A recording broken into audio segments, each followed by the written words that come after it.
نستعينه ونستغفره ونعوذ بالله من شرور أنفسنا ومن سيئات أعمالنا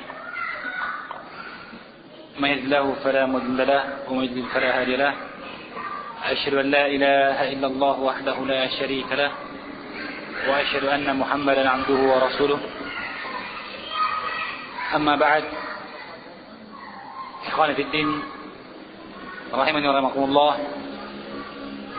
Alhamdulillah, pada malam hari ini kita akan menyelesaikan hadis-hadis yang terakhir dari bab keutamaan orang-orang yang lemah dari kaum muslimin serta orang-orang fakir yang terabaikan. Dan hadis yang tersisa adalah dua hadis. Yang pertama hadis Usama bin Zaid radhiyallahu taala anhu, Sahih Bukhari Muslim. Berkata Imam An-Nawawi rahimahullah taala, wa an Usamah radhiyallahu anhu anin Nabi sallallahu alaihi wasallam qala qumtu ala babil jannah fa idza amatu man dakhalaha al masakin wa ashabul jaddi mahbusun ghayra anna ashaban nari qad umira bihim ila an-nar wa qumtu ala babil nari فإذا آمت من دخلها النساء متفق عليه. Dari Usamah bin Zaid radhiyallahu taala anhuma, dia adalah ibni hibbi Rasulillah sallallahu alaihi wasallam, orang yang disayangi, putra dari orang yang disayangi oleh Nabi, yaitu Zaid. Dari Nabi sallallahu alaihi wasallam bahwa beliau bersabda, qumtu ala babil jannah, aku berdiri di depan pintu surga. Aku berdiri di depan pintu surga. Dan ini dalam mimpi beliau, ya. Fa idza amatu man dakhalaha, maka tiba-tiba aku melihat kebanyakan dari orang yang masuk ke dalamnya al-masakin, adalah orang-orang miskin. Wa ashabul jaddi mahbusun, dan orang-orang yang berkecukupan mahbusun, terbelenggu, mahbusun. Ghaira anna ashaban nari qad umira bihim ila an-nar, akan tetapi atau melainkan bahwasanya penghuni neraka qad umira bihi, telah dimasukkan ke dalam neraka, telah diseret, digiring ke neraka. Artinya bahwa Nabi menyebutkan ketika ahlul jannah masuk, maka beliau melihat yang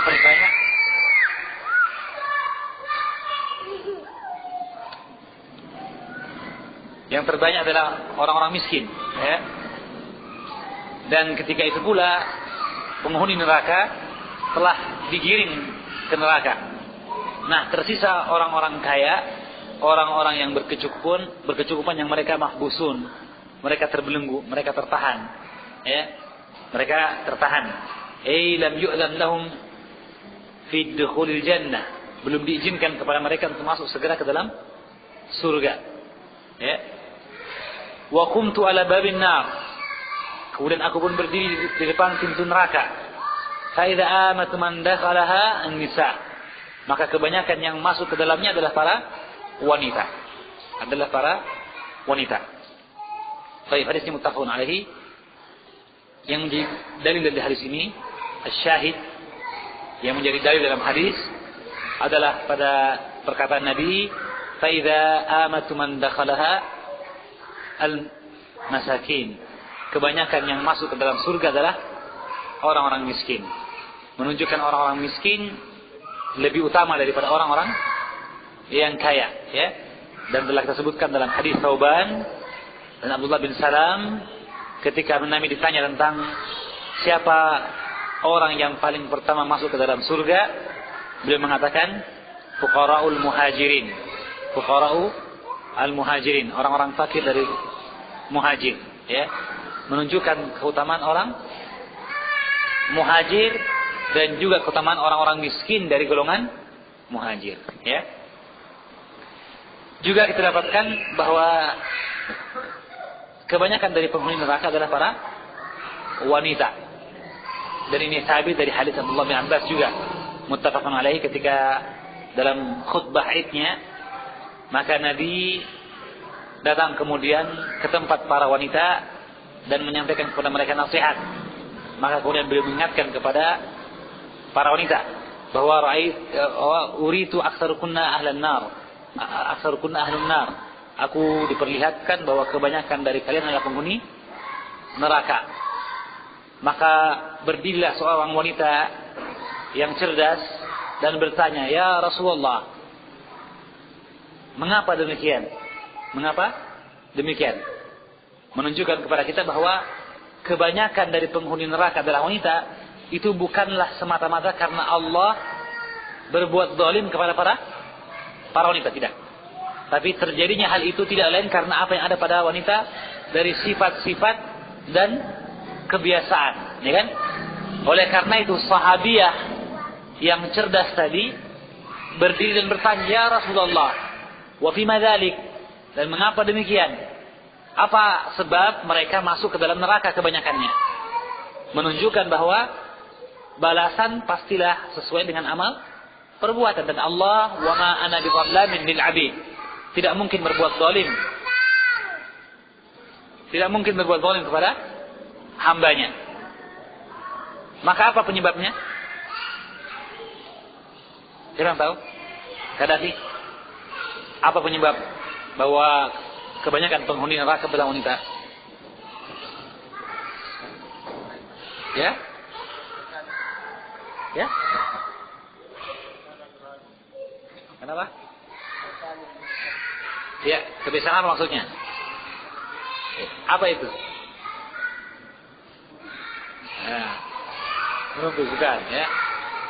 Kau tanya mana darinya? Kan sulit. Yang disebutkan dalam hadis tadi, yaitu Nabi mengatakan, "Tukthirna syakwa wa takfurna al-ashir." Karena kalian tukthirna syakwa, banyak mengeluh, wa takfurna al-ashir, dan mengingkari muasyarah, yaitu pergaulan dan muamalah yang baik dari suamimu. Takfurna al-ashir, tukthirna syakwa wa takfurna al-ashir. Maka ini penyebab, ya. Oleh karena itu, maka sepatutnya bagi para wanita yang ingin untuk menyelamatkan dirinya dari api neraka, maka dia memperbaiki dua sifat yang besar ini, ya.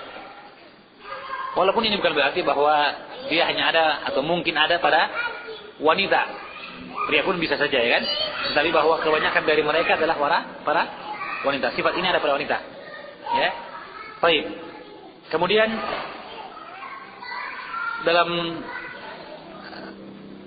kisah Abdullah bin Abbas itu kemudian, maka Nabi memerintahkan kepada para wanita untuk apa? Untuk bersedekah, ya. Maka kata Nabi, "Fasaddaqna," bersedekahlah kalian. Maka kemudian mereka bersedekah. Yang diambil faedah oleh Al-Hafidz Ibnu Hajar Al-Fathul Bari, bahwa di sini ada keterangan bahwa sedekah merupakan penyebab keselamatan dari adab neraka, ya. Karena itu dikaitkan kepada mereka untuk bersedekah, dan diingatkan akan keadaan bahwa kebanyakan mereka penghuni neraka, dan mengapa mereka menjadi kebanyakannya penghuni neraka, ya. Baik. Saya kira hadisnya jelas. Kita sampai pada faedah-faedah yang disebutkan oleh Syekh Salim Al-Hilali tentang hadis ini. Yang pertama, ahlul jannati humul masakin wa ashabu al-a'malis salihah. Walidzalika fal-fuqara'u awwalu man yadkhulul jannah. Ahlul jannah, penghuni surga, mereka adalah orang-orang miskin dan orang-orang yang beramal saleh. Dan orang-orang yang beramal saleh. Oleh karena itu, walidzalika fal-fuqara, maka orang-orang fakir awwalu man yadkhulul jannah. Mereka adalah orang yang lebih dahulu masuk ke dalam jannah. Baik. di awal pembahasan kita dengan bab ini kita pernah menyinggung, ya. Di awal pembahasan kita dengan bab ini kita pernah menyinggung bahwa ada keterkaitan yang erat antara surga yang dia bagi orang-orang yang taat dengan fuqara wal masakin, dengan kefakiran dan kemiskinan yang ada pada orang-orang yang miskin tadi. Ya, masih ingat Sarun?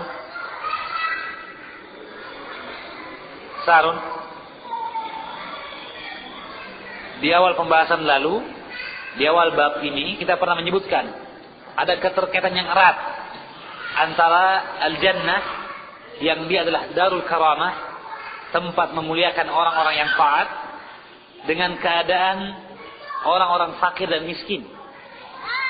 Ada keterkaitan yang erat. Oleh karena itu disebutkan bahwa mereka orang-orang yang pertama masuk ke dalam surga, dan kebanyakan dari penghuni surga adalah orang-orang miskin. Apa kira-kira, masih ingat? Syahadat. Pas dulu. Rebus.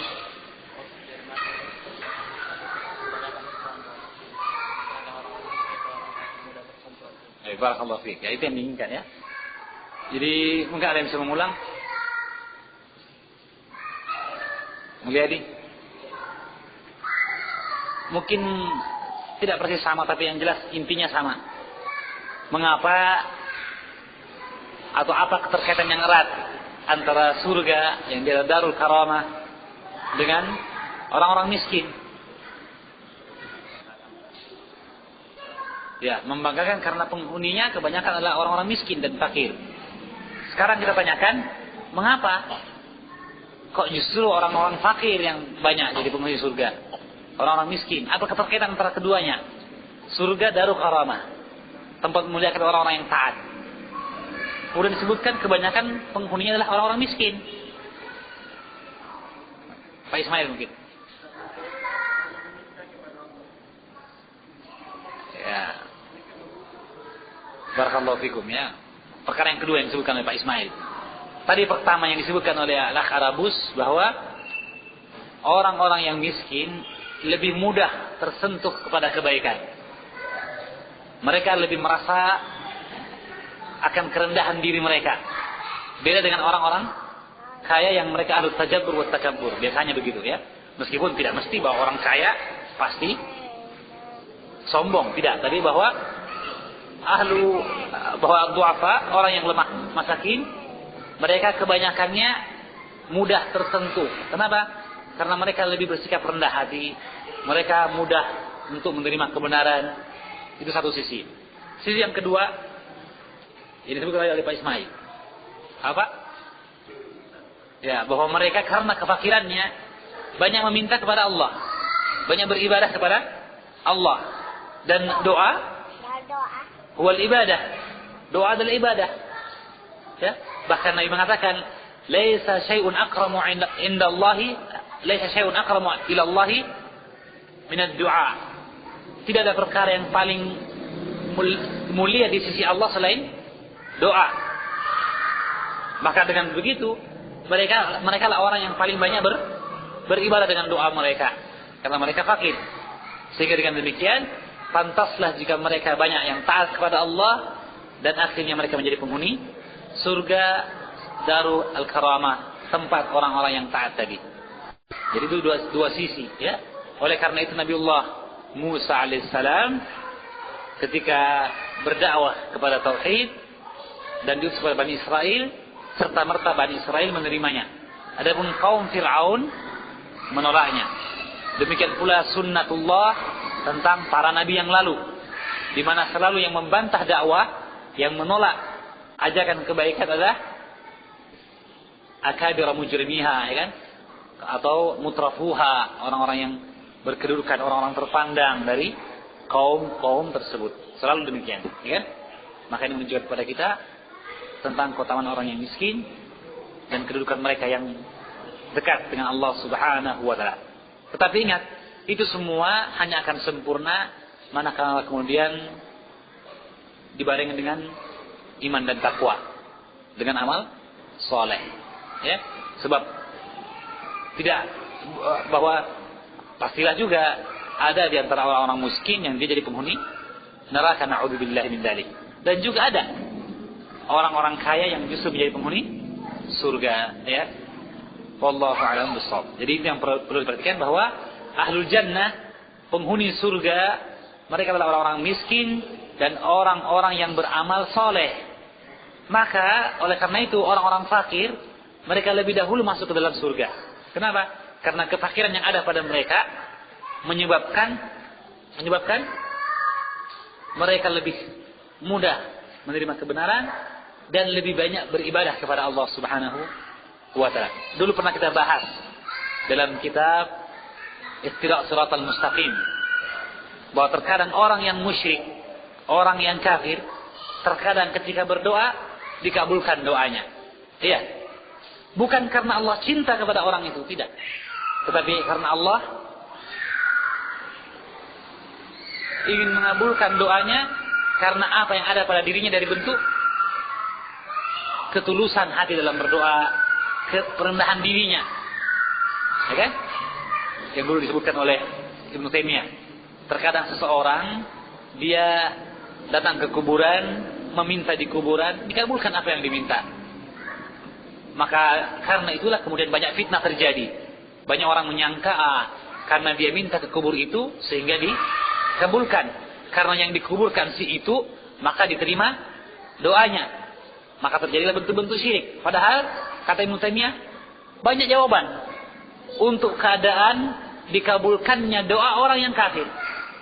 Di antaranya adalah bahwa sadaqal qadar, pas bersesuaian dengan takdir Allah, bahwa pada tanggal sekian jam sekian akan dikabulkan doanya, dan kebetulan jam itu terjadi setelah dia datang ke kubur, maka sadaqal qadar. Atau karena yang lainnya seperti disebutkan tadi, dari bentuk apa? Bentuk ketulusan hatinya, ya, harapannya yang kuat kepada Allah. Oleh karena itu Allah dalam Al-Quran sangat banyak menghujat orang-orang kafir untuk kemudian mereka mengingat kejadian ketika mereka di lautan, diombang-ambing oleh gelombang, angin yang kencang, dan perahu yang sangat kecil di hadapan lautan yang begitu luas, ya kan? Bahwa siapakah yang menyelamatkan mereka ketika mereka berdoa, amma yujibul muttar idza da'ahu, ya. Kemudian adalah faida dalam surah apa? Luqman. Dalam surah Luqman, bagian akhir dari surah Luqman, dzalika bi anna Allah wal haqq wa anna ma yad'una min dunihi batil wa anna Allah wal aliyyul kabir. Kemudian setelah itu, fa idza ghashiyahum al-mawj kadh-dhulali da'u Allah mukhlisina lahu ad-din falamma najahum ila al-barri fa idza hum yusyrikun, ya. Fa idza ghashiyahum al-mawj, ketika mereka ghasyiyah, diombang-ambingkan oleh ombak, ya kan? Da'u Allah mukhlisina lahu ad-din, maka mereka berdoa kepada Allah dengan ikhlas baginya agama. Dalam keadaan mereka apa nih? Syirik sebelumnya. Sebelum itu mereka syirik. Falamma najahum ilal bar, tatkala Allah menyelamatkan mereka ke daratan. Siapa yang menyelamatkan? Allah. Siapa yang minta keselamatan? Orang musyrik. Berarti dikabulkan kan? Dikabulkan. Maka orang musyrik dikabulkan doanya juga. Tapi ingat, dikabulkannya doa itu bukan tanda bahwa Allah cinta kepada mereka. Boleh jadi istidraj. Boleh jadi istidraj, tahapan menuju kebinasaan. Yang mana tatkala mereka diselamatkan dan tidak kemudian mensyukuri nikmat Allah dan beriman, maka mereka semakin jauh dalam kesesatan. Merasa saya berbuat syirik kok selamat juga, berarti tidak apa-apa. Akhirnya kemudian, ya, hatta yuwafi bihi yaumal qiyamah, akan dibalas semua kejelekannya di hari kiamat nanti. Na'udzubillahi min dzalik, ya kan? Ya. Maka ini menunjukkan kepada kita bahwa orang kafir kadang dikabulkan doanya. Karena apa? Karena apa? Karena keadaan hati yang tulus ketika dia meminta kepada Allah Subhanahu wa ta'ala, meskipun dia musyrik. Iya. Oleh karena itu di antara doa Nabi, Allahumma ahyina miskinan wa mitna miskina. Ya Allah, hidupkanlah kami dalam keadaan miskin dan matikanlah kami dalam keadaan miskin. Miskin apa maksudnya? Miskin apa? Miskin apa? Miskin harta? Bukan. Miskin artinya maskana. Itu dalam keadaan tunduk, tawadhu, rendah hati. Allahumma ahyina miskina. Bukan Nabi minta kemiskinan, bukan. Tapi dia minta, ya Allah, berikanlah saya sikap kesederhanaan, ya, kerendahan hati, mutamaskinan. Yang Nabi kalau keluar salat istisqa, kharaja mutadarri'an mutakhashsyian mutamaskinan, keluar dalam keadaan tadarru, khusyuk dan ya, maskana. Maskana artinya apa? Kehinaan yang tampak pada wajah, keinkisarul qalb, hati yang pecah dalam keadaan tunduk dan takut gitu. Jelas ya? Maka ini menunjukkan kepada kita bahwa keadaan hati yang begitu merendah, ya, yang begitu tulus, merasa ketidakberdayaan diri, merupakan faktor dikabulkannya doa meskipun dari orang kafir. Jelas ya? Baik. Jadi kalau begitu ada keterkaitan antara kemiskinan tadi, kepapaan dengan surga. Ya? Baik. Yang kedua, faedah yang kedua, la yanfa'u malun wala banun yaumal qiyamati illa man atallaha biqalbin salim. Tidaklah memberi manfaat harta maupun anak keturunan pada hari kiamat nanti kecuali yang datang kepada Allah dengan hati yang selamat. Hati yang selamat, biqalbin salim. Dan qalbun salim adalah qalbun khali anir radhail, adalah hati yang bersih dari kotoran-kotoran, dan kotoran yang paling berbahaya adalah syirik. Na'udzubillahi min dzalik. Syirik, ya. Maka kalau begitu kita dapatkan bahwa ternyata orang yang masuk surga pertama kali dan kebanyakan adalah siapa? Orang miskin. Ya. Menunjukkan bahwa tidak mungkin para penjaga surga, siapa penjaga surga? Malaikat Ridwan dan sahabat-sahabatnya untuk disogok. Ya kan? Kenapa? Orang miskin tidak punya uang untuk menyogok. Ya kan? Tapi ternyata mereka masuk ke dalam surga. Dan kebanyakan dari mereka adalah penghuni surga. Menunjukkan apa? La yanfa'u malun wala banun. Tidaklah akan bermanfaat harta maupun keturunan kecuali yang datang dengan hati yang bertauhid. Tentunya ini secara umum, ya. Tidak menafikan bahwa seseorang mungkin dengan hartanya mendapatkan kebaikan di sisi Allah. Karena apa? Karena sedekahnya, karena amal jariyahnya dan lain sebagainya. Idza mata ibnu Adam yanqata lahu sa'iru amalihi illa min thalathin, ya kan? Juga apa? Keterangan tentang apa? Dalam Arba'in Nawawiyah ketika datang para sahabat tadi kepada Nabi, "Ya Rasulullah, dhahaba ahlud duthuri bil ujur."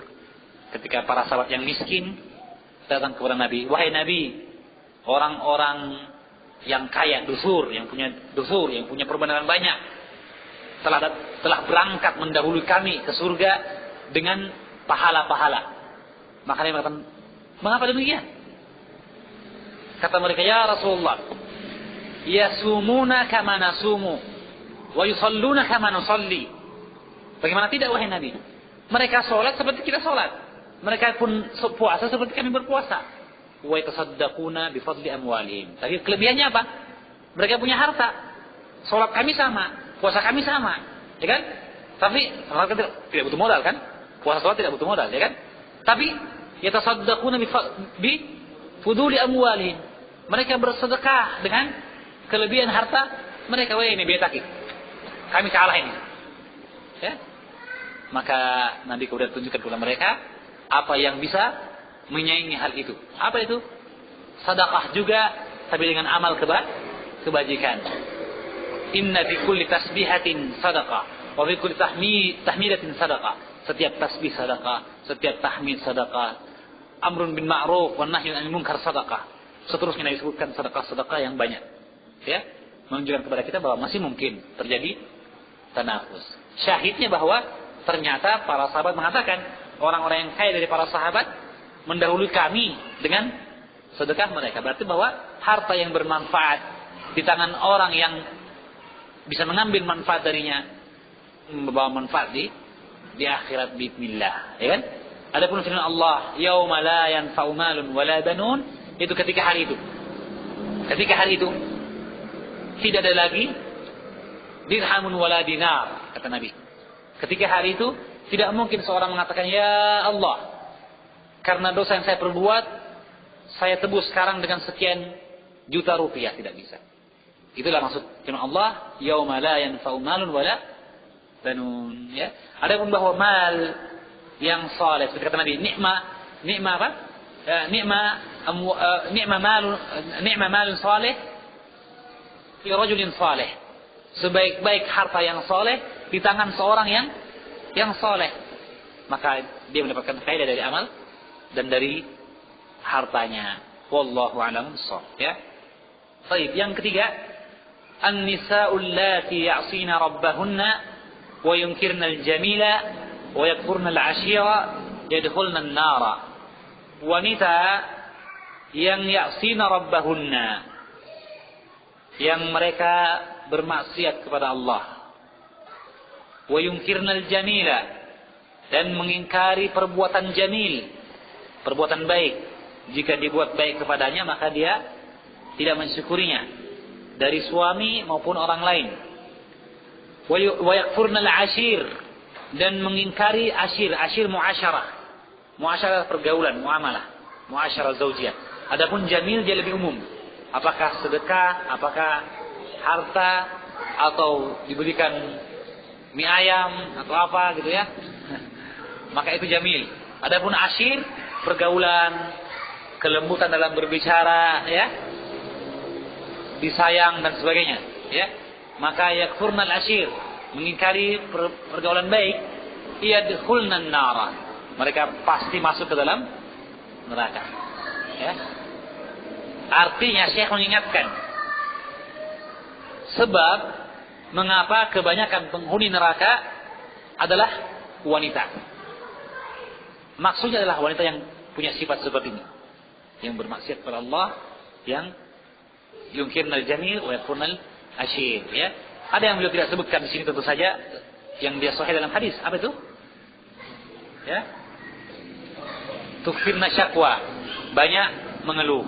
Ya, meskipun boleh jadi tukfirna syakwa ini sudah masuk dalam bentuk yungkirnal jamil, ya. Yang disebutkan contohnya oleh Nabi dalam sebuah hadis yang lain. Itu apa? Lau ahsanta ila ihdahunna dahra, jika engkau berbuat baik kepada seorang di antara mereka dahra, sepanjang masa, thumma ra'at minka syai'an, kemudian dia melihat darimu suatu perkara yang tidak cocok dengan dia, qalat, dia akan berkata, wallahi, demi Allah, bersumpah lagi, ya, demi Allah, ma ra'aitu minka khairan qattu, aku tidak melihat darimu kebaikan sedikit pun, ya. Padahal sepanjang masa kita berbuat baik padanya. Karena satu saat mungkin kita lupa, lalai, atau memang harusnya demikian secara syar'i, tapi mereka minta yang lebih baik dari itu. Maka dia pun mengatakan, dari dulu mentong saya paling sengsara, saya lah istri paling sengsara di dunia, katanya, ya kan? Lupa akan kebaikan-kebaikan suaminya. Maka ini kata Nabi dengan istilah takfurnal ashir, yakfurnal ashir, mengingkari muasyarah zaujiyah selama ini, dan tukfirna syakwa, banyak mengeluh. Yang terakhir, al-mal mas'uliyatun kabiratan indallah, yanbaghi ala malikihi an yab'ahu fi amrillah liyakuna hisabahu yawmal qiyamati yasiran. Liyakuna hisabuhu yawmal qiyamati yasira. Harta adalah tanggung jawab yang besar di sisi Allah. Harta adalah tanggung jawab yang besar di sisi Allah Subhanahu wa ta'ala. Sepatutnya bagi pemiliknya untuk meletakkannya. Sepatutnya bagi pemiliknya untuk meletakkannya dalam perkara yang diperintahkan Allah, fi amrillah, dalam perkara Allah, agar kemudian perhitungannya di hari kiamat mudah, enteng. Ya. Jadi harta adalah tanggung jawab yang besar. Ya, Syekh mengambil faedah ini dari kalimat atau kenyataan bahwa kebanyakan penghuni surga adalah orang miskin. Berarti kebalikannya. Kebanyakan penghuni neraka adalah siapa? Enggak, kebalikannya adalah tentang masalah kaya miskin ya. Karena cuma ada dua, miskin dan kaya. Meskipun ada juga yang agak kaya, agak miskin, ya kan? Enggak, maksudnya adalah apa? Kan begitu, kebalikannya saja, kaya dan miskin. Perempuan dan laki. Jika dikatakan kebanyakan penghuni surga adalah orang miskin, berarti kebanyakan orang kaya penghuni neraka. Jika disebutkan kebanyakan penghuni neraka adalah wanita, menunjukkan kebanyakan penghuni surga adalah laki-laki. Kenapa? Karena yang wanita juga banyak, ya, banyak. Nah, pertanyaan sekarang adalah Syekh Hafizahullah Ta'ala mengambil istinbat dari kenyataan bahwa penghuni surga kebanyakan adalah orang miskin, yang berarti pemahamannya, kebalikannya, kebanyakan orang kaya di neraka. Kata beliau atau istinbat beliau adalah bahwa ini menunjukkan bahwa apa yang ada pada dari harta mereka tidak mereka gunakan dengan baik, sehingga akhirnya mereka gagal dengan tanggung jawab tersebut, dalam amanah tersebut, akhirnya mereka masuk ke dalam neraka, na'udzubillahi min dzalik. Ya, maka ini kata beliau menunjukkan kepada kita bahwa harta merupakan tanggung jawab yang besar di sisi Allah, tanggung jawab yang besar. Ya, bukan berarti tidak boleh kaya ya, dilarang mengumpulkan harta, tidak ya. Adalah Nabi sallallahu alaihi wasallam mengumpulkan kutu ahlihi lisanatin. Beliau mengumpulkan bekal kehidupan untuk keluarganya selama setahun. Ya, menunjukkan bahwa perkara menabung pun tidak jadi masalah gitu, ya. Tetapi ingat bahwa jika terjadi keadaan di mana ada kesempatan untuk berbuat kebaikan, maka seseorang kemudian memanfaatkan itu untuk menyelamatkan dirinya dari api neraka. Ya, seperti yang telah sering kita angkat dari hadis Aisyah radhiyallahu taala anha, ketika Nabi menyembelih seekor kambing dan berpesan kepada Aisyah, jika datang sahabatku, hidangkanlah ini kepada mereka. Maka Nabi pergi, datang sahabat Nabi, hidangkanlah kambing tersebut. Disisakan oleh Aisyah bahagian yang paling disenangi oleh Nabi. Apanya? Katifnya. Ya. Bagian pundaknya, katif ya. Bagian pundaknya, bagian atas, kaki atasnya, ya. Itu yang paling disenangi oleh Nabi. Maka setelah Nabi pulang, Nabi bertanya, "Ma baqiya minasyad?" Apa yang tersisa dari kambingnya? Kata Aisyah, "Ma baqiya illa katifu." Wah, habis semua, diborong teman-temanmu. Yang tersisa hanya kaki atasnya saja. Kata Nabi, "La bal baqiya kulluhu illa katifu." Tidak. Yang tersisa semuanya untuk saya di surga. Ya. Kecuali yang kamu sisakan untuk saya. Yang diambil, yang diterangkan panjang lebar oleh Syekh Abdurrahman bin Nasir As-Sa'di dalam kitabnya Bahjatul Qulubil Abrar, ya. Yang dia seperti kitab Arba'in Nawawiyah tapi berisi 99 hadis, ya. Dikupas panjang faedahnya.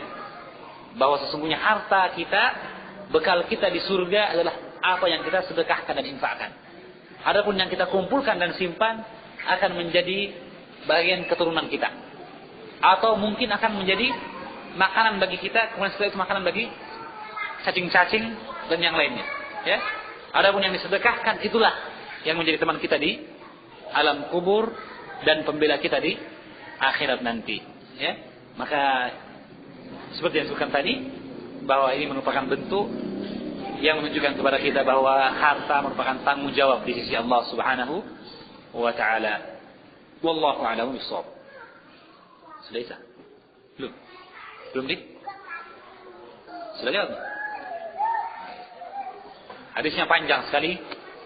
Hadis yang terakhir dalam bab, kita sebenarnya berharap untuk menyelesaikannya. Tapi karena kita mulainya agak terlambat juga, tidak mampu. Hadis yang panjang sekali. Hadis Abu Hurairah tentang kisah Jurayj, tentang 3 bayi yang berbicara di masa bayinya. Ya. Itu Nabi Isa alaihissalam. Kemudian Gulamu Jurayj, anak bayi yang dituduh sebagai anak dari Jurayj, Abid, seorang dari Bani Israel. Dan yang ketiga, seorang bayi yang digendong oleh ibunya. Ketika datang penunggang kuda yang penampilannya gagah, ibunya mengatakan, "Ya Allah, jadikanlah anakku seperti ini." Dan ketika lewat seorang budak wanita yang dipukuli dan dituduh berzina dan mencuri, maka ia berdoa, "Ya Allah, janganlah engkau jadikan anakku seperti ini." Maka serta-merta sang anak berbicara dan mengatakan, "Ya Allah, janganlah engkau jadikan aku seperti laki-laki yang menunggang kuda. Dan jadikanlah aku seperti wanita yang dituduh berzina itu." Kemudian dia bercerita, sang anak bercerita bahwa adapun laki-laki tadi dia orang yang zalim. Adapun budak yang dituduh itu hanya tuduhan. Dia tidak berzina dan dia bersih dari tuduhan tersebut. Maka intinya tentang bahwa apa yang tampak dari keadaan belum tentu menunjukkan hakikat dan kenyataan. Bahwa orang yang penampilannya tadi bagus, ternyata orang yang zalim. Sebaliknya, orang yang tertuduh berzina dan mencuri, ternyata dia orang yang bersih. Mana yang lebih baik di sisi Allah? Ya? Mana yang lebih baik di sisi Allah? Yang tertuduh, ya kan? Ya, kan masih tuduhan. Ya. Maka yang lebih baik adalah orang yang tertuduh. Ya. Maka istilah orang, kalau ada bekas-bekasan, bekas preman lebih baik, ya kan? Ya. Daripada bekas muslim misalnya, ya, atau bekas ikhwan. Bekas preman lebih baik. Kenapa? Berarti dia menuju kepada kebaikan, ya. Begitu juga, misalnya orang yang tertuduh, ya, tertuduh jelek tapi dia baik, lebih baik daripada tertuduh baik atau disangka baik tapi dia jelek, ya. Ya. Maka tidak semua orang yang tertuduh itu jelek. Ya. Bukan berarti bahwa kita bagusnya membentuk keadaan supaya dituduh-tuduh, ya kan? Tidak. Ya kan? Tidak. Kenapa? Karena Nabi mengatakan, "Faman ittaqa syubhat faqad istabra li dinihi wa irdihi." Barang siapa menjauhi perkara syubhat, maka dia telah membebaskan dirinya, agama dan kehormatannya dari tuduhan dan celaan, ya. Maka menjauhkan diri dari celaan itu yang paling utama. Tapi kalau terpaksa kita dituduh, dicela, tidak apa-apa selama dia adalah tuduhan. Wallahu a'lam bishawab. Baik. Maka dengan ini kita selesaikan pembahasan bab ini. Cukup kita ambil intisarinya, ya. Dan jika ingin lebih lanjut, silahkan baca kembali hadisnya. Di sana ada faedah-faedah yang sangat banyak sebenarnya yang disebutkan oleh para ulama seputar faedah dari hadis tersebut, dan yang paling banyak mengupasnya adalah Al-Hafidz Ibnu Hajar dalam Fathul Bari Syarh Sahih Al-Bukhari, ya. Saya kira demikian yang dari Allah Subhanahu wa taala, yang saya bersama dari syaitan. Allah dan Rasulullah berkata, subhanakallahumma wa bihamdik, asyhadu an la ilaha illa anta astaghfiruka wa atubu ilaik. Wa sallallahu ala nabiyyina Muhammadin wa ala alihi wasallam.